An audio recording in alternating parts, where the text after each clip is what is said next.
বীরনগর গ্রামে হারাধন মণ্ডল একজন শান্ত প্রকৃতির মানুষ। তার একমাত্র জীবিকা হলো জমি চাষ। গৌরী গৃহস্থলীর কাজ করে এবং ছোট্ট ছেলে রাহুল গ্রাম্য পাঠশালায় পড়ে। পরিবারের আয় কম হলেও তাদের জীবন ছিল আনন্দময়। হারাধনের জমি খুব উর্বর। ধান চাষ করে প্রতি বছর সামান্য লাভ প্রায় হতো।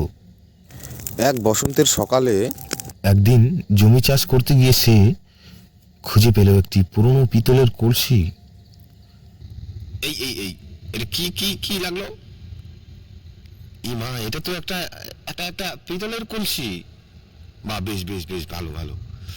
এটা আমি আমি এটা বাড়ি নিয়ে যাব। বাড়ি নিয়ে যাই আমি এর মধ্যে জল খাবো, রান্না করব। ঠিক ঠিক। আর এটা আবার বেশ বাঁধানো আছে, তো এটা আমি বাড়িতে গিয়ে খুলবো, গিন্নিকে দেখাবো। যাই যাই যাই, বাড়ি যাই।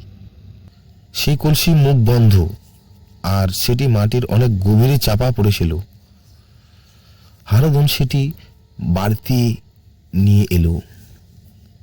তবু গৌরী তাকে বলল, এটাকে পুঁতে রেখে এসো, এটা হতে পারে আমাদেরই ক্ষতি করে না দেয়।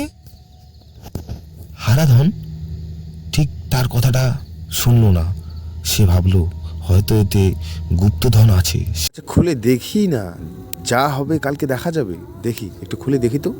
সে কলসিটি খুলে ফেলল, কিন্তু কলসির ভেতরে কিছুই ছিল না, শুধু কালো একরকম ছাই।